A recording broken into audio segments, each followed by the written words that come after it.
Quelle est ton approche pour l'arrêt du tabac? Ouais, Qu'est-ce que ouais, tu qu'est-ce que toi tu proposes généralement pour l'arrêt du tabac? Donc c'est à peu près les mêmes questions, mais elle a d'accord. été posée plein de fois par des personnes Hum, différentes. hum, hum, hum. Donc nous sommes toutes oui. Alors je vais être très honnête. Ce qui sous-entend pas du tout que d'habitude je le suis pas. Mais là encore plus.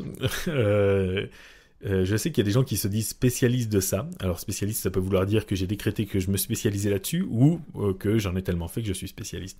Moi, j'aurais du mal à dire que je suis spécialiste de ça. J'en ai fait énormément, évidemment, parce que c'est une demande très fréquente.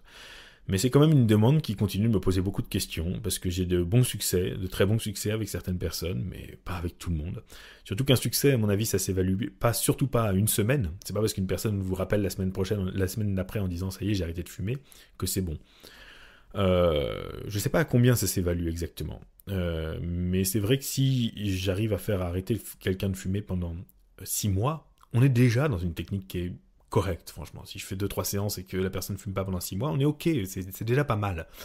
Souvent les gens veulent tout ou rien, quoi. C'est vraiment, ça y est, c'est définitif, etc.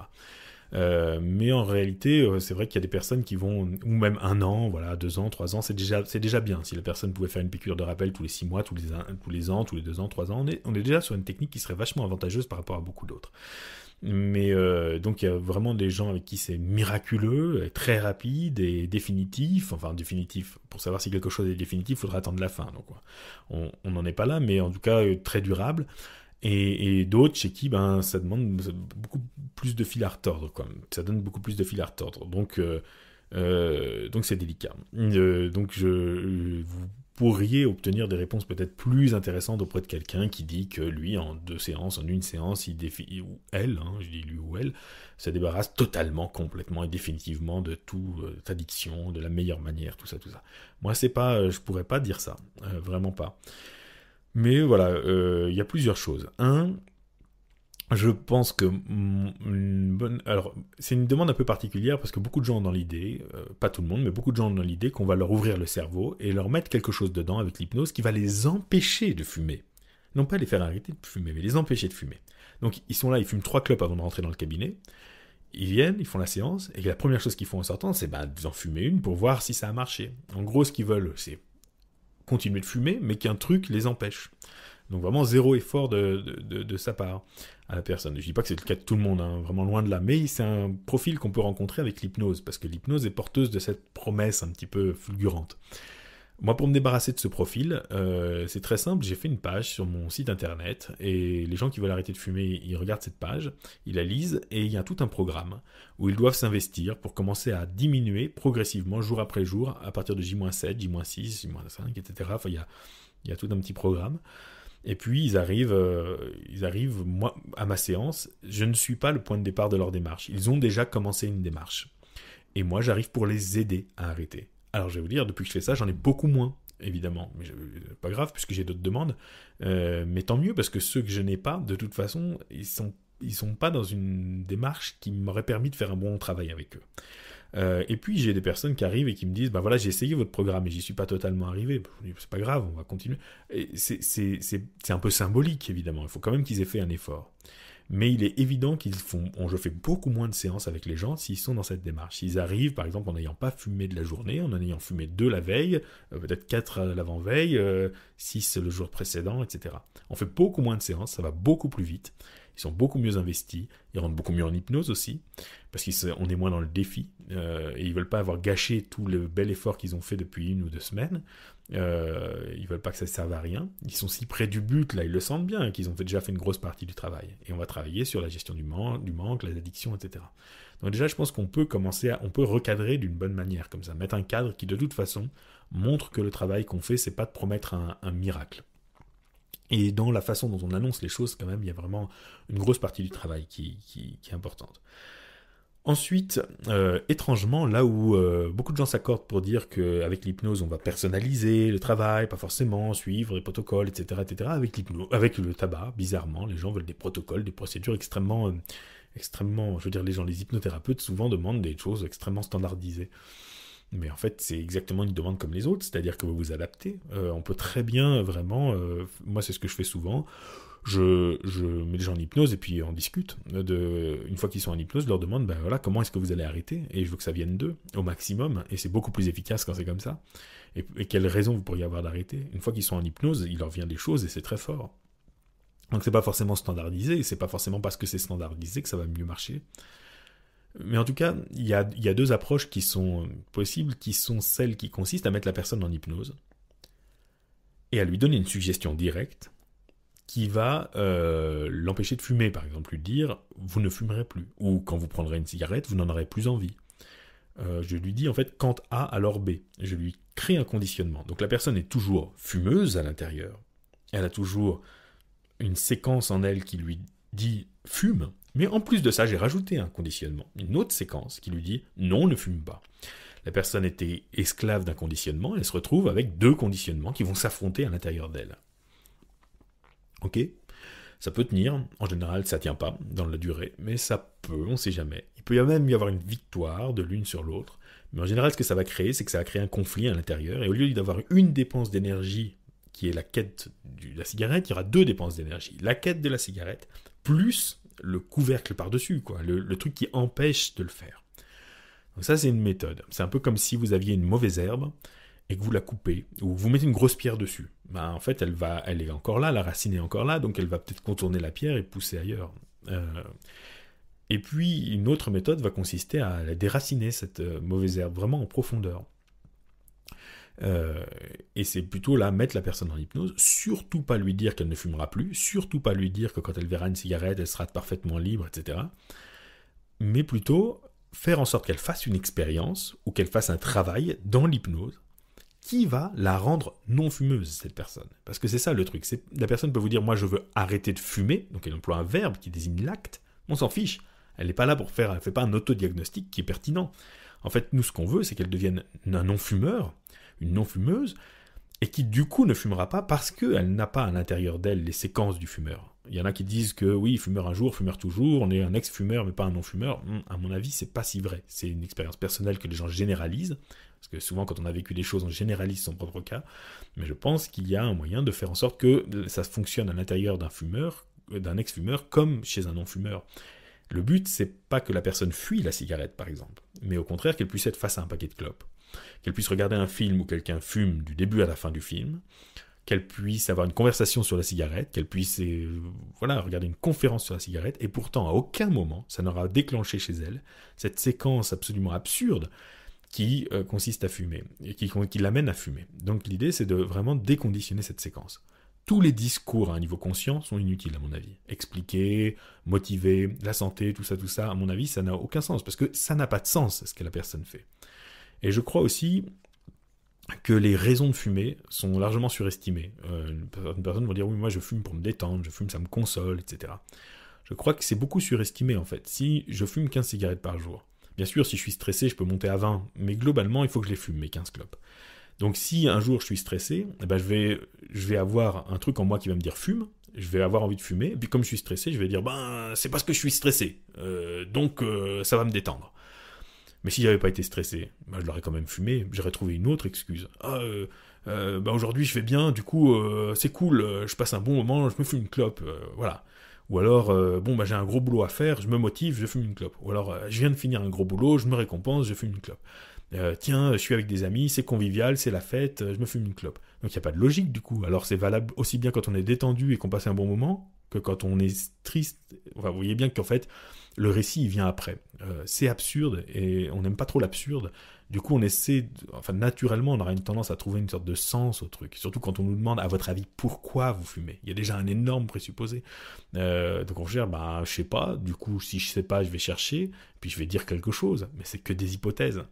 Et en réalité, la plupart du temps, chez la plupart des gens, à 16 ans, ils se sont mis à fumer, voilà, pour certaines raisons, pour montrer qu'ils n'étaient plus des enfants, je deviens un adulte, je fais comme les copains, tout ça, et puis après on se fait piéger, c'est souvent mécanique. Il y a des personnes chez qui ça continue d'avoir un sens profond, d'avoir des symboliques profondes, mais à mon avis, beaucoup moins qu'on le pense. Si on vérifie, on se rend compte que chez beaucoup, ça reste quand même surtout un piège mécanique, contrairement à d'autres addictions. Donc je crois qu'il ne faut pas non plus nous-mêmes se laisser hypnotiser par ça, par ces récits, par ces significations, par ces interprétations, par ces symboliques, etc.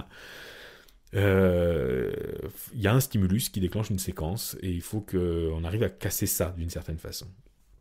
Donc il y a plein de façons de le faire, il y a évidemment plein de façons de le faire. Une méthode qui marche bien, et puis ça me donnera l'occasion de revenir sur un truc que j'avais évoqué qui était le bouc émissaire technique exposée par Ericsson, et qui, j'en avais parlé, puis des gens avaient dit « Ah, mais tu peux détailler un peu plus ». Je vais donner un exemple justement avec le tabac. Ça consiste à mettre une personne dans un état d'hypnose suffisamment profond et pour qu'elle puisse avoir, pas des hallucinations, mais au moins de l'imagination approfondie, c'est-à-dire qu'elle voit des choses. Et puis on va lui demander de voir une version d'elle qui correspond au fumeur qu'elle est. Voilà. Par exemple, je reprends mon Michel, je vais lui dire, ok, j'aimerais que vous voyez là devant vous une version de vous qui correspond au fumeur que vous êtes. Donc souvent, il va se voir peut-être simplement en train de fumer, peut-être avec le teint gris, peut-être voilà. Bon bref, il est sur une chaise en train de fumer une clope. Ok. Donc je peux lui poser des questions, à quoi il ressemble, etc., etc. Déjà, en faisant ça, je mets la personne à qui je m'adresse, je mets mon Michel à moi, dans la position non plus du fumeur. Le fumeur, il est en face de lui. Cette part-là, le fumeur qui addicte, l'esclave, il est en face de lui. Lui, il est dans une autre position. Donc déjà, c'est déjà un premier pas. Il ne subit plus, il n'est plus celui qui subit et qui souffre de la chose, il est celui qui envisage, qui est devant, qui a déjà un temps d'avance sur celui-là. Et ensuite, c'est moi qui vais lui demander. Je vais lui demander de regarder ce Michel qui fume, qui fait monter la cigarette jusqu'à ses lèvres. Je vais lui demander éventuellement ce qu'il ressent. Est-ce qu'il y prend du plaisir?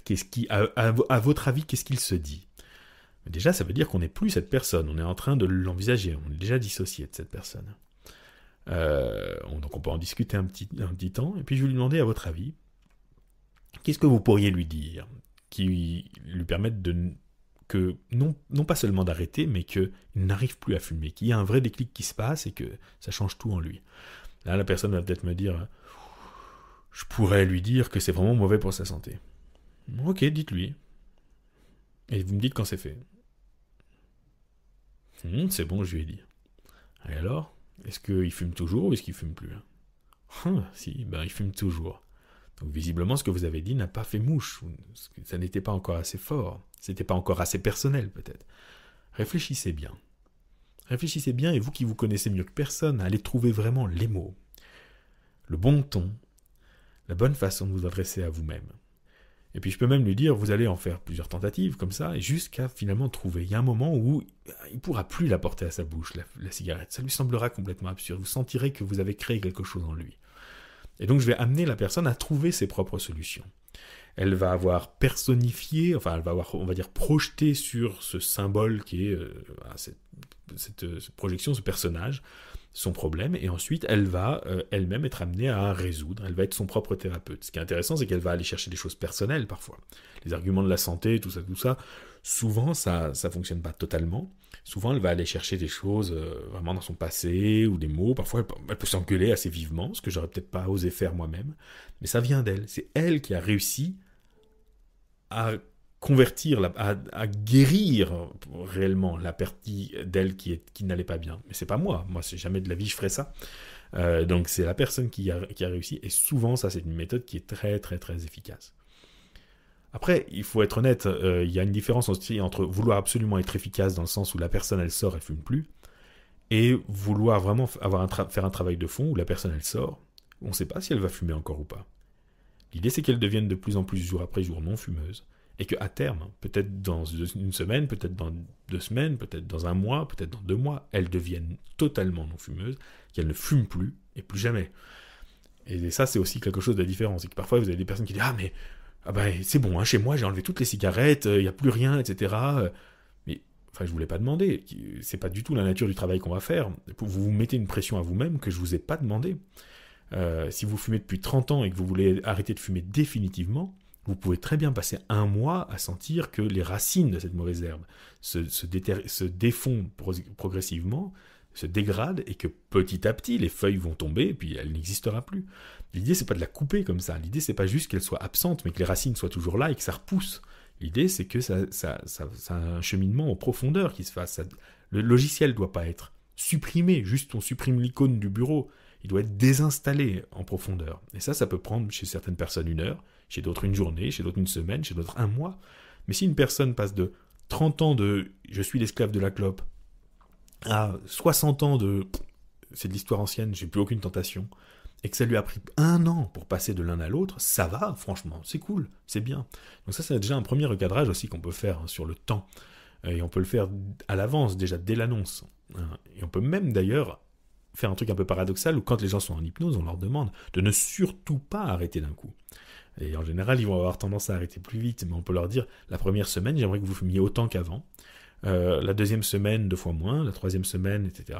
Ça crée une impatience qui est une bonne énergie chez eux. Donc voilà des choses qui me passent par l'esprit à propos du tabac. Il y aurait tellement à dire sur cette chose-là. Ah, il y a beaucoup de choses, il y Et a en beaucoup de plus de ça, techniques en plus. et puis ça dépend de chaque personne. Mais évidemment, là, je dis des grosses généralités. Mais il y a beaucoup de choses à dire là-dessus. Il y aura sûrement beaucoup d'autres questions là-dessus au fur et à mesure. Mais bon, s'il y en a d'autres là maintenant, pourquoi pas. Sinon, si on peut aussi aborder d'autres thèmes. Je sais pas ce qui... Dis-moi. Il y avait quelque chose en rapport avec le tabac, mais c'est intéressant ce que tu disais sur le fait que ce soit pas une privation, que ce soit vraiment l'envie qui disparaisse au fil du temps. Moi, justement, les personnes qui viennent en cabinet et qui me disent ah mais après je fume plus, je vais jeter mon paquet et tout ça. Généralement, je leur donne comme prescription de tâche la première chose qu'elles font, c'est de fumer et de faire. Quand elles fument, elles ne font que ça en sortant de mon bureau. C'est-à-dire qu'elles parlent pas avec la personne avec qui elles sont venues éventuellement. Elles marchent pas, elles écoutent pas de la musique, elles regardent pas les autres. Et en fait, de transformer plutôt ça en non, non, mais vous inquiétez pas, à chaque fois vous allez fumer, mais vous allez faire que ça. Comme ça, tu recadres un peu l'utilité de la clope dans la vie de tous les jours. Et donc, du coup, ça dégage de c'est parce que je suis stressé, c'est parce que je suis avec des amis ou autre chose comme Ouais. ça. Ah oui, oui. Ah oui, c'est une approche intéressante. Et puis, ça me fait penser à un autre truc d'ailleurs, c'est justement de autoriser la cigarette, mais en hypnose. En fait, il y a toute une séquence, un pattern. C'est-à-dire qu'il y a un moment donné où il se déclenche, soit parce que j'ai vu quelqu'un qui fumait, soit parce que c'est l'heure de fumer. Il se déclenche une séquence en moi. D'abord inconsciente, ensuite elle devient consciente, j'ai envie d'une clope, et ensuite elle devient même consciente et visible de l'extérieur. J'en prends une et je la fume. Donc voilà toute ma séquence, jusqu'au bout, jusqu'à ce que je l'écrase. Fin de la séquence. Donc le but, c'est pas juste d'enlever la partie visible de la séquence, l'acte de fumer, c'est d'enlever la séquence, de la casser même en amont, voire à la base. Mais on peut la saboter déjà. Si par une suggestion post-hypnotique, par exemple, on dit à une personne, à chaque fois que vous aurez envie d'une cigarette, bien vous en fumerez une si vous le voulez. Vous prendrez bien le temps par exemple, vous prendrez bien le temps de choisir la meilleure cigarette dans le paquet s'il y en a plusieurs. Vous prendrez bien le temps d'hésiter et de réfléchir à quelle cigarette vous avez envie de fumer. Puis vous la regarderez, vous prendrez bien le temps de la regarder, vous méditerez sur elle, vous prendrez vraiment bien le temps de la voir, comme si vous pouvez vraiment méditer sur elle pendant 1 minute ou 2. Puis vous prendrez bien le temps de l'allumer, vous regarderez la flamme du briquet ou de l'allumette, vous la regarderez, vous prendrez bien le temps de savourer tout ça. Et rien que ça, par exemple, ça, on va dire que ça fout la merde dans l'habitude de la personne, qui fait que la personne, en général, le fait de façon très automatique. Mais si elle prend du temps comme ça, déjà c'est longué, donc il y a des tas de clopes où elle n'aura plus le temps de le faire. Et puis, si on regarde une clope un peu longtemps, il y a un contrôle qui peut revenir à ce moment-là. On pourrait même mettre d'autres choses. À chaque fois que vous voulez fumer une cigarette, vous la prenez, vous chantez la Marseillaise en entier 2 fois, et puis vous la fumez ensuite. Ça suffit à handicaper. En fait, ça peut paraître très directif, mais en réalité, on ne dit pas à la personne « vous ne fumez plus ». On crée un problème, et la personne, il faudra qu'elle le résolve. Donc elle peut le résoudre en déchargeant notre suggestion post-hypnotique, et puis en revenant en arrière.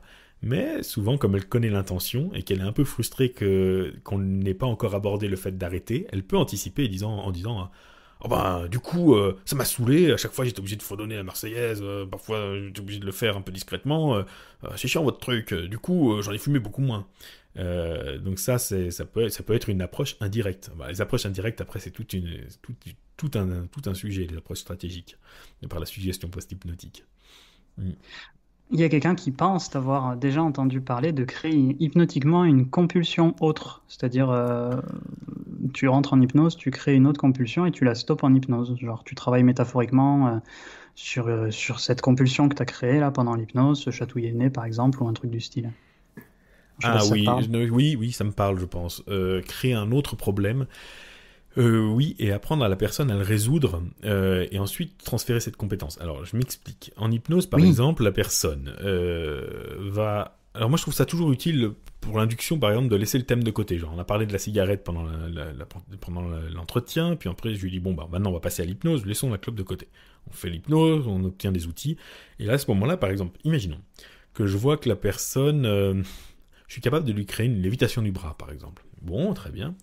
je vais peut-être lui créer ensuite, je vais peut-être tenter un truc. Elle fait une belle lévitation du bras, c'est-à-dire qu'elle regarde sa main et ma main monte toute seule. Ou alors, allez, on va faire même mieux que ça.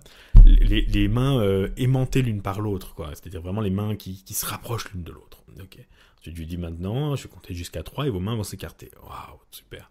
Maintenant, j'aimerais que je vais compter à nouveau jusqu'à 3, vos mains vont être aimantées l'une par l'autre, mais j'aimerais que vous essayiez de les empêcher. Et là, ça va peut-être être plus lent, certes, mais je vais essayer d'obtenir le phénomène suivant, c'est que bien qu'elle essaye de les arrêter, elle se rapproche. Ça veut dire quoi? Ça veut dire que son inconscient, à un niveau inconscient, il y a une idée fixe qui est les mains doivent se toucher, et il y a un effet de, quoi qu'il arrive, quoi, il n'y aura pas de repos tant que ça ne sera pas fait, qui va même carrément rendre le conscient impuissant. Donc je crée une situation dans laquelle la personne est impuissante, elle est soumise à la volonté d'un truc absurde en elle, aliénant, qui n'est pas elle, elle ne veut pas que ce soit elle, elle veut que les mains s'arrêtent, mais elle n'y arrive pas. Et puis je vais lui faire 2-3 fois, et je vais lui dire, c'est chiant, hein, vous voyez, vous n'avez plus le contrôle. Ah oui, en effet, j'ai plus le contrôle. Et vous voulez que je vous explique comment l'avoir? Ah oui, très bien. Eh bien, prenons l'exemple. Hein. Quand je vais compter jusqu'à 3, à nouveau, les mains vont se rapprocher. Mais cette fois, j'aimerais que vous rentriez profondément à l'intérieur de vous. Et vous allez dire quelque chose, une parole, un mot. Vous allez peut-être le crier, vous allez peut-être le dire doucement, vous allez peut-être le dire avec votre voix, peut-être vous allez le dire avec une autre voix, peut-être que je ne sais pas quel mot, ni de quelle manière vous allez le dire, mais le mot qui va vous venir et la façon dont vous allez le dire va tout annuler, c'est-à-dire que je n'aurai plus ce pouvoir. Ce que j'aurais demandé est annulé. Vous allez voir que vous serez complètement libéré, comme si vous reprenez le contrôle, comme si tout ça était absurde, et vous allez reprendre le contrôle. Donc la personne le fait, elle se méfie pas évidemment, elle fait et maintenant, et là elle bouge ses mains librement, elle est sortie de mon conditionnement. On le refait peut-être 2-3 fois, et puis je lui dis, voilà maintenant, vous avez réussi à sortir de ce conditionnement. Alors maintenant que vous avez développé cette compétence, rentrez plus profondément, pensez à ce truc du tabac là, où vous êtes poussé à faire quelque chose que vous ne voulez pas faire, et vous êtes rendu au stade où vous êtes impuissant à constater les dégâts, par quelque chose qui est absurde, qui n'est plus du tout d'actualité pour vous, et dont vous pourriez vous débarrasser. Eh bien, rentrez à l'intérieur de vous et faites ce même acte. Dites une parole de la bonne manière qui vous libère. Et une fois que c'est fait, vous me le dites. En gros, démerdez-vous. Je vous ai appris un outil sur un terrain neutre. Maintenant, allez l'exercer sur le champ qui vous intéresse. Mais ce qui est hyper intéressant dans cette démarche, c'est que ok, moi je suis votre prof, je vous fournis un outil, mais par contre, vous êtes là, votre travail par rapport à la cigarette, ça ne me regarde pas. C'est entre vous et vous-même. Donc allez-y et réglez votre problème. Une fois que c'est fait, vous me le dites. En général, la personne, elle prend un temps, elle le fait, on voit la respiration s'accélère, il peut y avoir de l'émotion, etc. Et après, elle vous dit, c'est fait. Vous dites, alors c'est vraiment bien fait ou il reste quelque chose à faire? Et puis vous voyez avec elle. Mais en effet, c'est souvent très fort ça, par exemple, si vous pouvez le faire. En effet, d'avoir pour du beurre sur un terrain neutre, sous prétexte d'apprendre et d'approfondir l'induction, appris à la personne, par exemple, à contrecarrer. Là, c'était en l'occurrence à se libérer d'un conditionnement. Ça pourrait être autre chose, hein. Ça pourrait être au contraire créer un blocage et puis enlever le blocage, etc. Et après, vous n'avez plus qu'à lui dire, très bien, allez en hypnose et faites la même chose, mais sur votre problème. Vous pouvez même le renvoyer chez elle, la personne, en lui disant, très bien. Maintenant, voilà, vous savez le faire. Donc, qu'est-ce que vous voulez que je vous dise? Rentrez chez vous, installez-vous dans un fauteuil, fermez les yeux et... j'en sais rien, moi, faites ce que vous voulez. Vous l'avez outillée et vous la renvoyez chez elle et elle va faire la partie thérapeutique chez elle. Bon, ça demanderait une grande confiance dans le processus. En général, moi, je le fais quand même durant la séance pour tester, mais bon. Donc, je pense que c'était ça. Je pense que c'était une référence à ça. Donc, ça a été l'occasion de donner une technique en plus. Très bien. C'était exactement ça. Bon, super. Et c'est hyper intéressant parce que je disais, c'est une technique qui peut s'utiliser bien au-delà de l'idée d'arrêt du tabac. Ah oui, non, c'est un exemple, mais là, on peut l'utiliser pour plein d'autres choses. N'importe quel blocage, n'importe quelle impuissance d'une certaine manière. C'est-à-dire quand on est vraiment rendu au stade où il y a une idée à l'intérieur de nous. Je le fais pas mal sur les gens qui ont des obsessions, par exemple. Une personne qui va dire, maintenant je suis obsédé par la déglutition, par exemple. Je me souviens d'une personne qui m'avait dit ça. J'ai eu une voisine un jour qui m'a dit, Donc la personne me dit, voilà, j'ai eu une voisine un jour qui m'a dit qu'elle avait un réflexe de déglutition, et maintenant depuis c'est rentré dans moi, j'étais fatigué ce jour-là, et c'est rentré en moi, et maintenant je suis obsédé par la déglutition, et à chaque fois que j'y pense, il faut que je déglutisse un certain nombre de fois, enfin ça crée une sorte de toc.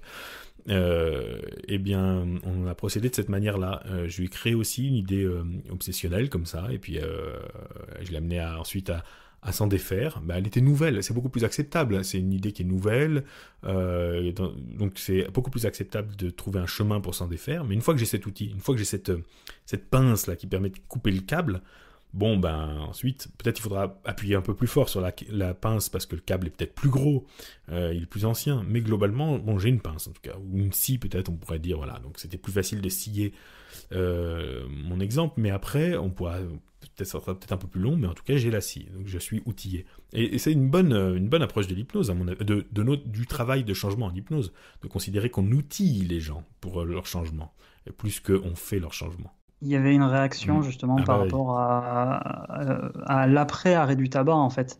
Quelqu'un qui s'est fait rediriger vers une hypno parce qu'elle a pris du poids pas mal après l'arrêt du tabac. Et donc du coup, si toi tu as des techniques spécifiques justement après une prise de poids post-arrêt du tabac, ou est-ce que tu fais ça comme un accompagnement normal? Alors, comment tu l'envisagerais toi? Comment je l'envisagerais? Alors c'est vrai que si on fait un arrêt du tabac en vraiment par le fond, un travail de fond, c'est-à-dire vraiment on ne coupe pas la mauvaise herbe mais on la déracine en profondeur, il y a en général pas tellement de... Il peut y avoir une petite prise de poids, mais enfin il y a pas de compensation. Ça c'est en théorie, mais en pratique, comme les personnes peuvent parfois s'être mis aussi des contraintes, des contraintes, enfin ils ont souvent, ils se sont mis davantage de pression et ils ont essayé de le faire par l'effort, il peut y avoir quand même une compensation et une prise de poids. Mais en fait, si j'ai réussi à avoir cet effet-là chez la personne, c'est qu'elle est réceptive visiblement à la méthode. Et ce que je trouve très dommage, c'est qu'elle revienne pas pour ça. J'ai parfois des gens qui me disent ouais, j'ai arrêté de fumer par l'hypnose il y a 2 ans, mais j'ai pris 10 kilos. Ben, et du coup, il vous a dit quoi votre hypnothérapeute? Ben rien.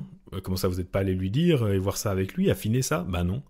Et voilà, ça m'échappe parce que précisément, il y a toujours des détails à affiner, quoi. Il faut continuer de le voir ensemble. Si ça a marché, du coup, ben il y a pas de raison. On affine, on continue de travailler là-dessus et il y a pas de raison. Faut pas s'arrêter. Faut s'arrêter quand le travail est fini, quand on est parfaitement satisfait. Et puis si on ne trouve pas une oreille, si la méthode de la personne était un peu bourrin, il peut y avoir comme ça beaucoup de compensation, et donc il faut trouver quelqu'un d'autre qui fasse un meilleur travail derrière pour finir. Elle nous a peut-être coupé en apparence la mauvaise herbe, mais on va peut-être trouver un autre hypnothérapeute qui va faire un travail plus profond et plus compréhensif pour arriver à faire le déracinement et à peaufiner les détails, quoi.